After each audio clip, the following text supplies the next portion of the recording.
Hey guys, today we'll be taking a look at the latest polling that has been released for the 2024 presidential election on both sides of the aisle. On the right, we're seeing Trump with a commanding 53% support from his party, while the numbers for DeSantis just keep getting worse and worse, and Vivek Ramaswamy, somebody with no prior political experience, has emerged as the third place candidate and somebody that could really challenge Donald Trump's commanding lead. On the Democratic side, things are a little bit calmer, but we're seeing that Gavin Newsom is becoming an ever-increasing threat to Joe Biden's renomination. And so starting off on the GOP side here, Donald Trump 53%. Now just to contextualize how huge of a lead that is, I'm going to compare it to the leads that he had in 2016 and Joe Biden in 2020. This is the Real Clear Politics average. Trump is currently at 54% with a 35% lead over the second place candidate, that being Ron DeSantis. DeSantis actually peaked at 31% before he even launched his campaign, and at that point, Trump only held a 13-point lead. If we use the 538 average, there was a point in which Donald Trump was polling at 42% and DeSantis at 41%. That is just how close Trump and DeSantis were at one point, and at this point in time, according to the betting markets, Ron DeSantis was the favorite to win the nomination in 2024.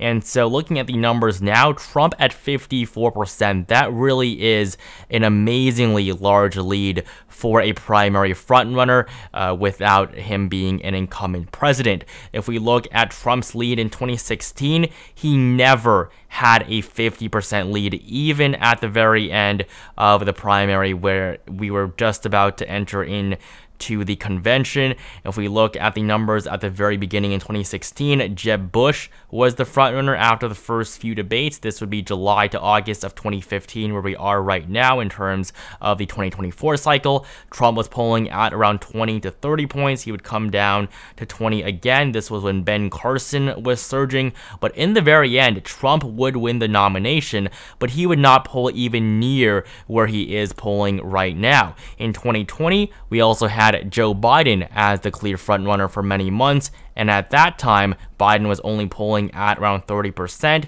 He peaked at 40%, but he was never at 50% until the very end of the race after a very successful Super Tuesday. And so for Republicans, I think that challenging Donald Trump is going to be insanely difficult because if every single Republican voted right now, Donald Trump would probably be the nominee, winning a majority of all votes cast. If we look at the early states, things do not get any better for anyone else. If Donald Trump is going to win in Iowa, he's probably going to win a majority of the delegates because you do need at least 15% support in each precinct to actually be able to win delegates. And so looking at the 2024 Republican map here, you'll see that in Iowa, there are going to be 40 delegates, and Donald Trump is probably going to win at least 24 to 25 of them based on the numbers that we're seeing from him right now. If we look at some of the other polls that have been released, they're all really very similar. DeSantis is at around 15 to 20%, Donald Trump at around 45 to 50%. So let's give Ron DeSantis a few delegates as well. Let's give him 9. We're also seeing Tim Scott and Ramaswamy do quite well.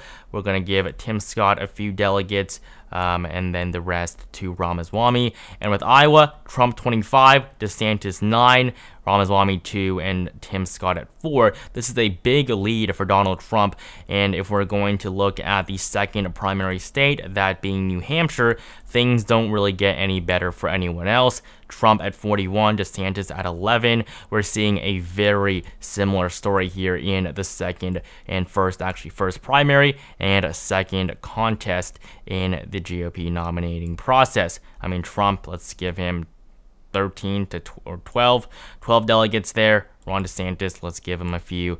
Also a few to Tim Scott and Ramaswamy. and we're seeing nothing is really going to change. However, something very interesting is that the winner of the Iowa caucuses over the last few decades have not actually ended up winning the Republican primary. In 2016, Donald Trump lost the Iowa caucuses, but still ended up winning the nomination. Ted Cruz actually won the first contest. In 2012, it was Ron Paul who won Iowa and not the eventual winner, Mitt Romney. We can go back to 2008 as well. John McCain did not win, but instead it was Governor Mike Huckabee. The last time that a Republican won Iowa and then ended up winning the nomination without being the incumbent president was George W. Bush, all the way back in 2000. So Iowa was a bigger deal before than it is now. At this point, all 4 of the early states play a major role. Those in 2024 are going to be Iowa, New Hampshire, South Carolina, and Nevada in that order. If Donald Trump wins all 4 of these early primary states, he is almost guaranteed to win the Republican nomination with the momentum that he is going to have behind him. So these 4 states are going to be make or break for Donald Trump. But as of right now, if you look at the polling in every single one of them, we're seeing very, very positive numbers for the former president. If we look at Nevada here, Trump plus 30, 32, 30. We also have a polling from South Carolina showing very similar numbers. However, something else of note on the right is that Tim Scott is emerging as a top candidate, especially in the early states. Just look at a state like South Carolina. Tim Scott is currently polling at around 10%. That is pretty significant, and good showings in these early states is crucial to gaining momentum and helping to instill confidence in voters and actually make them vote for you because they think you can actually win. If we look at Nevada, we're also seeing good numbers for Tim Scott there, much better than his national numbers. Now, these are older polls, so we're actually let's look at Iowa instead. In Iowa, we have Tim Scott at a 9%, third place in the latest poll, third place in the previous poll as well. We can go back to another poll here, third place once again. Tim Scott is polling much better in these early races than he is nationwide, and if he can have good performances at the beginning, he is going to surge in the national polling, and he may emerge as a top candidate as well. But as of right now, all signs are pointing to a disastrous crash for Ron DeSantis. He just continues to go lower and lower in the polling averages. He is not running a good campaign. He is not charismatic. The political fights that he's having in Florida are both making him unpopular as a governor and as a candidate. And so that is why people are moving away from Ron DeSantis. I think another key metric to look at is how they can actually perform against President Biden. Donald Trump is currently losing by 0.9% in the polling average to Joe Biden, with Biden leading in most of the latest polls that have been released. Now, historically, Ron DeSantis has performed better against Biden than Trump, but that is now no longer the case, as Joe Biden holds a 1.9% lead against Ron DeSantis. And so DeSantis' electoral prowess is basically gone, as the election would be better for Republicans according to the numbers that we're seeing if Donald Trump were the nominee rather than Ron DeSantis. In 2020, one of Biden's biggest selling points was how well he polled against the incumbent at the time, which was Donald Trump. And if Ron DeSantis is not able to poll better against Biden than Trump, he really has no argument as to why he should win the 2024 nomination. Now, looking on the Democratic side, we're seeing a much less competitive primary. Really, the only two major candidates right now are Joe Biden and Robert F. Kennedy Jr., the son of Bobby Kennedy.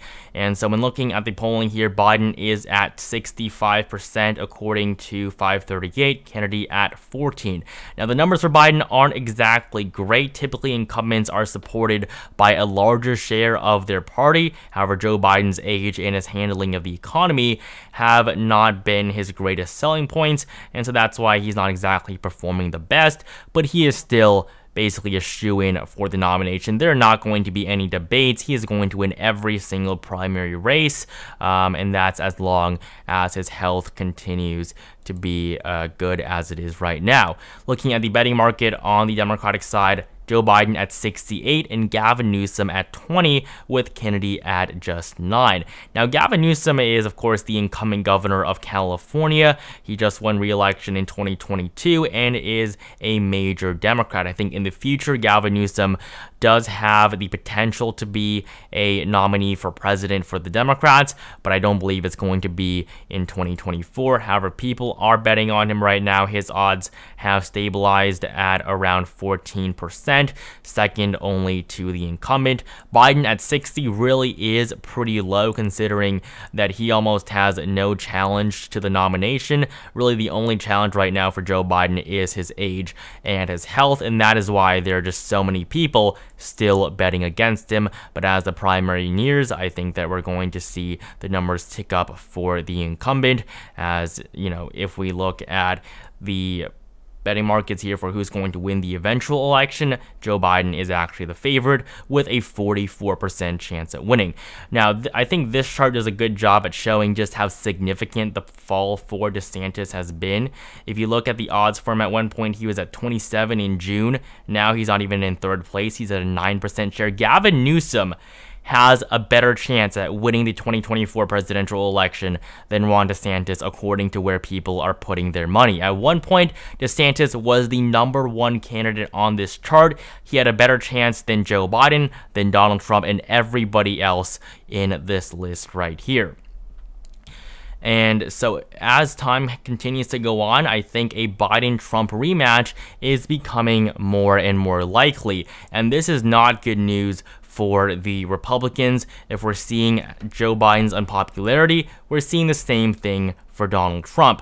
Joe Biden right now has an approval rating of -13.4, while Trump's is at -16. And Donald Trump is not even the one in office. Donald Trump is not the one being blamed for the country's problems right now. In fact, he's dealing with his very own problems in terms of the lawsuits that he is currently in, the many lawsuits that he has been involved in.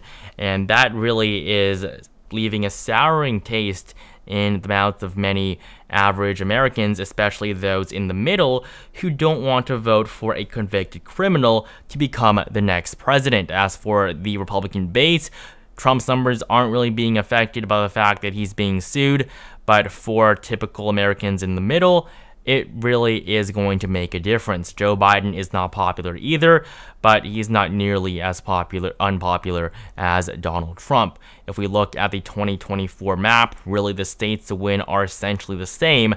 And if Donald Trump can't do anything differently than he did in 2020, there really is no hope for the GOP at this point. I think that the Republicans do need a different candidate if they want to defeat Joe Biden. Joe Biden may be old, he may be unpopular, his handling of the economy may not be the greatest, but he is not Donald Trump, and that in and of itself is going to help him win renomination if Republicans continue to support Donald Trump for a third time in a row. If we look at the polling, Ron DeSantis actually performs better in many of the swing states compared to Donald Trump against Joe Biden. If we look at the many other candidates in the field, I mean, Mike Pence honestly would do better in some areas than Trump. I think Tim Scott would perform great in the South, in the Sun Belt region. Tim Scott would be able to win back Georgia, something that Trump may struggle very much with doing. Chris Christie has no chance. He's just running a campaign to basically blast Donald Trump. He knows he has no chance at winning, but he does look like he's having fun on the campaign trail, and I think that he's going to have a pretty colorful debate performance. But right now, DeSantis, Ramaswamy, and Scott, I think, are the ones to watch. Nikki Haley was a big name in the Republican Party a few years ago. If we go back to the end of the 2020 campaign, Nikki Haley was seen as a Trump successor if Trump had won re-election. But now that she's in a race against the former president herself, she's performing pretty poorly, and it really doesn't look like her campaign is going anywhere. She's probably going to drop out pretty early after the first few primaries. She is not polling well in the early states except for South Carolina, where she was governor of, but that may not be enough to get her across the finish line. And so as of right now, once again, a rematch is more likely than ever. but DeSantis' slip may give room for another Republican to potentially challenge Donald Trump. And so that will be it for this video. Thank you guys so much for watching. Like it down below if you enjoyed it. Comment down below who you think is going to win the Republican nomination. Subscribe to my channel if you haven't, and I will see you guys next week.